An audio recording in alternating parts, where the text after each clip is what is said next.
Agenda سامنے نہیں آ سکتا جس پر پورے ہندوستان کو متحد رکھا جا سکے اور یہاں کے ہندو، مسلم، سکھ، عیسائی اور سارے باشندوں کو مطمئن کیا جا سکے اور ان کو برابر کا حق دلایا جا سکے۔ آپ جنگ آزادی کی تاریخ پڑھیے، اشفاق اللہ خان پر کاکوری ڈکیتی کیس کا مقدمہ چلایا گیا۔ اشفاق اللہ خان کی غلطی یہ تھی انگریزوں کی زبان میں کہ انہوں نے کاکوری پیسنجر لوٹ لیا تھا اور دیسی پستول سے ایک آدمی کو مار دیا تھا۔ برطانیہ نے ان کو چور اور ڈاکو قرار دیا۔ اشفاق اللہ خان نے پھانسی سے پہلے 2-4 شعر کہا تھا اور کہا تھا کہ تم ہمارا کوہ نور لے کر کے چلے گئے، وہ چوری نہیں ہے، اور ہم نے اپنے دیش کو آزاد کرنے کے لیے اقدام کیا تو ہم چور قرار پائے، مجرم قرار پائے۔ اشفاق اللہ خان مدرسے کی پیداوار تھے۔ شاہجہاں پور کے مدرسے میں اشفاق اللہ خان اور ناجندر ناتھ روہری یہ ساتھ ساتھ پڑھا کرتے تھے۔ ٹھاکر روشن سنگھ میرے دوستوں یہ مدرسے کی پیداوار تھے جن کو انگریزوں نے کاکوری ڈکیتی کیس کا مجرم بنایا تھا اور جس کے نتیجے میں ان کی پھانسی ہوئی۔ آپ دیکھو، ایک قتل کی وجہ سے کسی کو قاتل کہہ دیا گیا۔ جنرل ڈائر نے جلیانوالہ والا باغ میں ہزاروں ہندوستانیوں کا قتل کیا تھا۔ آپ تاریخ پلٹ کر کے دیکھیں، اسٹیج پر انگریزی حکومت کے خلاف اور گاندھی جی کے گرفتاری کے خلاف جو تقریر کرنے والے تھے، میرے دوستو، ہندو مسلم اتحاد کا سنگم تھا۔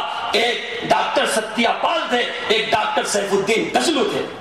آپ کہیں بھی جنگ آزادی کی تاریخ دیکھیں گے، ہندو مسلمانوں نے شانہ بشانہ رہ کر کے یہ جنگ لڑی ہے۔ میں بتانا چاہتا ہوں کہ مسلمانوں کا جو مذہبی طبقہ اس میں تھا وہ ان مدرسوں کی پیداوار تھا۔ یہ مدرسے اس ملک میں سن 47 کے بعد نہیں بنے ہیں میرے دوستو، جب سے یہاں مسلمان ہیں تب سے یہاں مدرسے ہیں اور تب سے یہاں مسجدیں ہیں۔ میں پوچھنا چاہتا ہوں ہندوستان کے ان لوگوں سے جو آج ہمارے مدرسوں کو، ہماری مسجدوں کو فرقہ پرستی کا طعنہ دیتے ہیں کہ آپ کی کیا مجبوری تھی کہ امریکہ کی طرح راتوں رات آپ کا پیمانہ انصاف بدل گیا؟ جیسے رشیا توڑنے والوں کو کل تک امریکہ مجاہد کہہ رہا تھا، مگر رشیا توڑنے کے بعد امریکہ نے ان کو دہشت گرد کہنا شروع کر دیا۔ ہندوستان کے فرقہ پرستوں کو ایسی کیا مصیبت آئی تھی کہ کل تک جن مدرسوں نے ہندوستان کو آزاد کرنے میں ہراول دستے کا رول ادا کیا تھا، آج امریکہ کا شہ پا کر کے آپ ان مدرسوں کو فرقہ پرستی سے کیوں جوڑنے لگے ہیں؟ آپ کی کیا مجبوری ہے؟ کس کو خوش کرنے کے لیے آپ یہ سب کہتے بکتے اور سنتے ہیں، اور کس کو خوش کرنے کے لیے ملک کی اس فضا کو جو بھائی چارہ پر قائم ہے آپ نفرت میں تبدیل کرنا چاہتے ہیں؟ یہ مدرسے اصلی سیکولر بنیادوں پر قائم ہیں۔ یہ مدرسے مجاہدین آزادی کی آماج گائے ہیں۔ یہ مدرسے ملک کی آزادی میں پیش رہے ہیں۔ اور میں بتاتا چلوں میرے دوستو، ہمارے ان مدرسوں کو انگریز نہیں بند کروا سکا تو آج کے لوگ بھی اسے بند نہیں کروا سکتے۔ ہماری یہ مسجدیں اور ہمارے یہ مدرسے انگریز کے زمانے میں کھلے رہے اور انگریز کے خلاف لڑتے رہے۔ اس کا اعتراف میوارام گپتا نے کیا، بشمبر ناتھ پانڈے نے کیا، ڈاکٹر تارا چند نے کیا۔ میں ہندو مورخین کا نام اس لیے لا رہا ہوں تاکہ جو ہندو بھائی مذہب کی وجہ سے کسی غلط فہمی میں مبتلا ہوں وہ ملک کے ان معتبر ہستیوں کی تاریخ اٹھا کر کے پڑھ لیں جنہوں نے اعتراف کیا ہے کہ مسجدوں اور مدرسوں کا ملک کے آزاد کرنے میں کیا رول تھا۔ بہت سے لوگ میرے دوستو آج کہہ دیا کرتے ہیں کہ اسلام میں جہاد کی تعلیم ہے اور جہاد کی تعلیم کو دہشت گردی کے تعلیم سے جوڑنے کی کوشش کرتے ہیں۔ میرے دوستو، جہاد ایک عبادت ہے۔ جہاد کہتے ہیں ظالم و جابر کے پنجے مروڑنے کو۔ جہاد کے شرائط ہیں، ایسا نہیں کہ بیٹھے بیٹھے جہاد ہو جاتا ہے۔ اور جہاد کس سے کیا جائے گا؟ اپنے پڑوسیوں سے، اپنے دوستوں سے، اپنے ہم وطنوں سے۔ تو اللہ کے رسول نے بھی جہاد نہیں کیا میرے دوستوں۔ جس مدینہ میں محمد عربی صلی اللہ علیہ وسلم رہتے تھے وہاں دوسرے مذہبوں کے ماننے والے بھی رہتے تھے۔ جہاد ظالموں اور جابروں کے خلاف ہے جو اسلام کے لیے مضر نہیں، انسانیت کے لیے مضر ہو جائے۔ طاقت کے جائز استعمال کو انسانیت کی تعمیر کے لیے استعمال کی گئی ہوئی طاقت کو جہاد کہا جاتا ہے۔ جیسے 60 سال پہلے پاکستان بنانے والوں نے بھگوڑوں کا نام مہاجر رکھا تھا اور بھگدڑ کا نام ہجرت رکھا تھا، ایسے ہی میرے دوستو آج فرقہ پرستوں نے دہشت گردی کا نام جہاد رکھنے کی کوشش کیا ہے. ان کو جہاد کے بارے میں شاید صحیح نالج نہیں ہے. جہاد ایک مذہبی عبادت ہے اور دہشت گردی سراسر حرام، ناجائز، کفر، شرک اور بے ایمانی ہے. اسلام میں جہاد کی تعلیم ہے، آتنکواد اور دہشت گردی کی تعلیم نہیں ہے. ہمارے یہ مدرسے اور ہماری یہ مسجدیں قطعاً کوئی دھوکے میں نہ آئے. آزاد ہندوستان میں اتنے کمزور نہیں ہیں کہ ہم ایک ہوا میں اڑ جائیں. اس کے پیچھے بہت بڑی قربانی ہے اور الحمدللہ ہندوستان میں ان مدرسوں کی جڑیں اتنی مضبوط ہیں کہ اندر باہر کی ساری مخالف طاقتیں مل کر کے بھی اگر اسے غیر مؤثر کرنا چاہیں تو نہیں کر سکتی. دوسرے ملکوں میں ہوگا. کیوں میں آپ کو یہ بھی بتا دوں، یہ کمال ان بزرگوں کا ہے جنہوں نے ہمارے کانسٹیٹیوشن کو سیکولر رکھا اور ہر ہندوستانی قوم کو اس کا برابر کا حق دیا.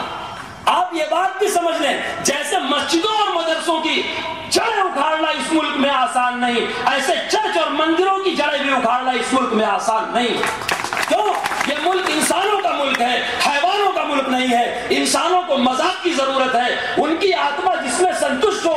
ایسے مذہب کو اپنانے سے ہمارے ملک کا قانون ہم کو منع نہیں کرتا. ہمارا ملک یہ کہتا ہے کہ ہر ایک دوسرے کے ساتھ بازو سے بازو ملا کے بھائی چارہ قائم کرے اور بھائی بھائی کی طرح اس ملک میں رہے.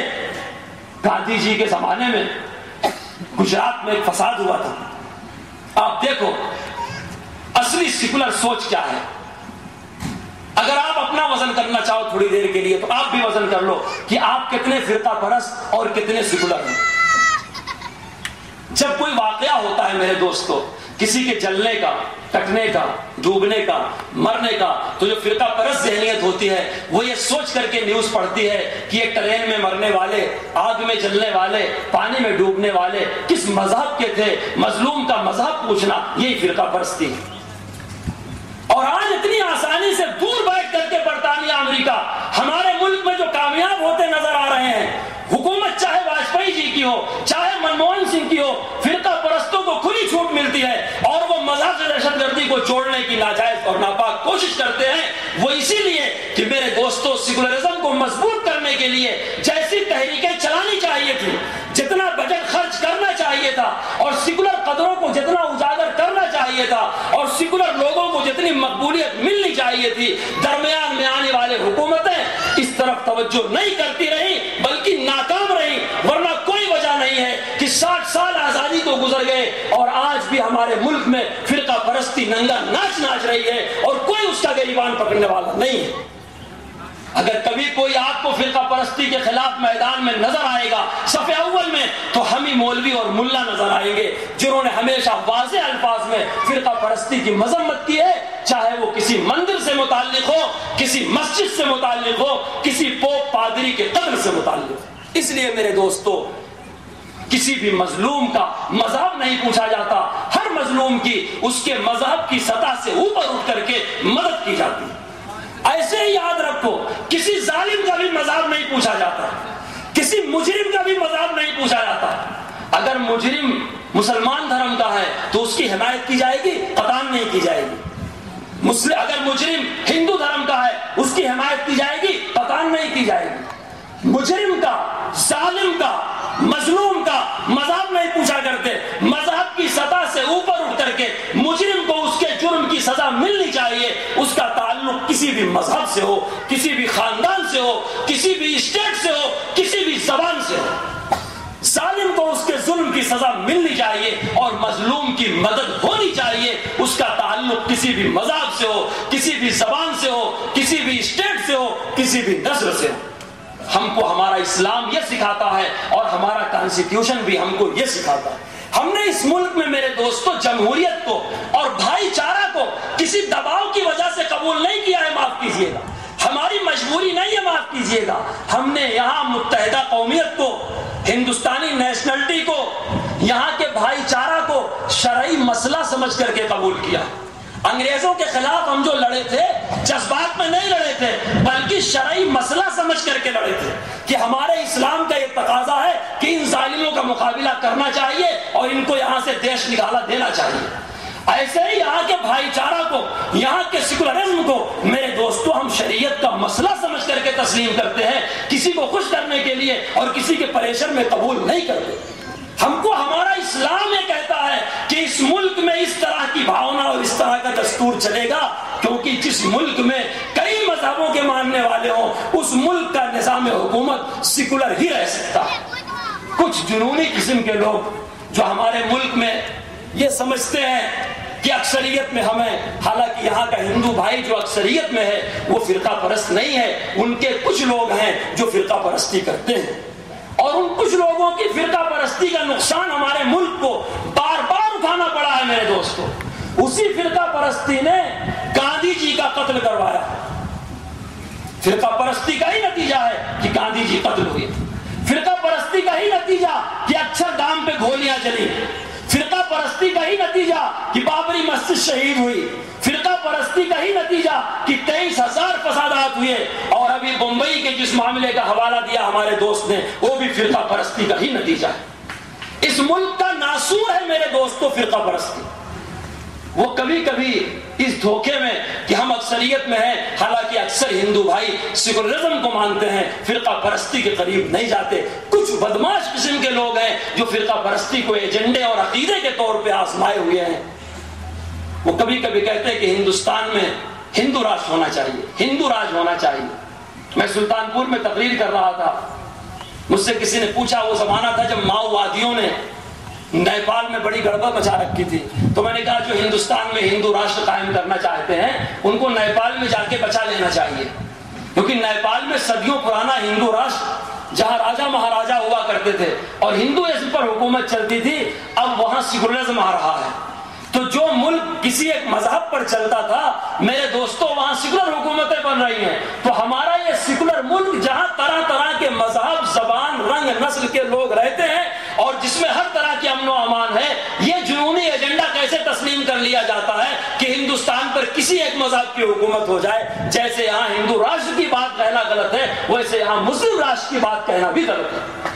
یہ سیکولر ملک ہے، سیکولر کنٹری ہے، سیکولرزم کے نام پہ لڑائی لڑی گئی، سیکولرزم کے نام پہ آزادی ملی، سیکولرزم ہمارا کانسٹیٹیوشن اور دستور ہے اور یہی آخر تک بھی رہے گا، اسی پہ ملک کی بھلائی اور ملک میں امن و امان قائم رہے گا۔ میں آپ کو عرض کر رہا تھا کہ گاندھی جی کے زمانے میں گجرات میں فساد ہوا، آج بھی گجرات میں فساد ہو رہا تھا۔ آپ بتاؤ تھوڑی دیر کے لیے ملک کے کسی حصے میں فساد ہو، اس فساد میں جتنی جان جاتی ہے کیا وہ دوسرے ملک والوں کی ہوتی ہے؟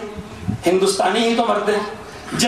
جتنے مال کا نقصان ہوتا ہے ہندوستانیوں کا تو نقصان ہوتا ہے، اسے ہندو مسلم کے آنکھ سے نہیں دیکھنا چاہیے۔ فسادات میں یہ دیکھنا چاہیے کتنے ہندوستانی موت کے گھاٹ اترے، کتنے زخمی ہوئے، کتنے کی دولت گئی۔ میں آپ سے پوچھتا ہوں، اگر بارڈر پر کوئی دشمن کسی ہندوستانی کو گولی مارتا ہے تو وہ ملک کا دشمن ہوتا ہے، بارڈر پر اگر کوئی کسی ہندوستانی کی جھوپڑ پٹی اور گھر جلاتا ہے تو وہ ملک کا دشمن ہوتا ہے۔ تو جو اندر ہندوستانیوں کو مارتے ہیں، کاٹتے ہیں، وہ کسی بھی مذہب کے ماننے والے ہوں، کیا وہ ہندوستان کے دشمن نہیں کہلائیں گے؟ فرقہ پرستی میرے دوستو یہ ہے کہ اس کو ہندو مسلمان کی آنکھ سے دیکھا جائے، اسے ہندوستانی کی آنکھ سے دیکھنا چاہیے کہ جتنی گاڑیاں جلائی جا رہی ہیں، جتنی دکانیں جلائی جا رہی ہیں، جتنی کمپنیاں جلائی جا رہی ہیں، جتنی کھیتیاں جلائی جا رہی ہیں، جتنی جانیں ماری جا رہی ہیں، یہ خسارہ ہندوستانیوں کا ہو رہا ہے، نہ ہندو کا ہو رہا ہے نہ مسلمان کا ہو رہا ہے۔ اور میرے دوستو جب جمہوریت مضبوط ہوگی اور بھائی چارہ مضبوط ہوگا تو ہمارے ملک میں کسی کو اس قسم کی حرکت کرنے کی گنجائش نہیں ملے گی۔ یہ پھولتے پھلتے فرقہ پرست اسی لیے ہیں کہ ہمارا بھائی چارہ آپس میں کمزور ہے اور تھوڑی تھوڑی بات سے ہم ایک دوسرے سے بدگمان ہو جاتے ہیں۔ میں عرض کر رہا تھا کہ گاندھی جی سے ایک آدمی نے آ کر کے شکایت کیا کہ میرے بچوں کو، چھوٹے چھوٹے بچوں کو مسلمانوں نے مار ڈالا۔ گاندھی جی تو باپو تھے، راشٹر پتا تھے، انہوں نے کہا کہ اگر تو معاف کر دے تو معاف کر سکتا ہے، اگر تو انتقام لینا چاہے تو انتقام کی شکل میں بتاتا ہوں، اگر معاف کر دے تو معاف کر سکتا ہے، بدلہ لینا چاہے تو بدلے کی شکل میں بتاتا ہوں۔ بدلے کی شکل کیا ہے؟ تم باپ زندہ ہو، تمہاری اولاد کو کسی مسلمان نے مار ڈالا، تم ایسے مسلمان یتیم بچوں کو پکڑ لو جس کے باپ کو کسی ہندو نے مار ڈالا۔ سمجھے بھائی آپ؟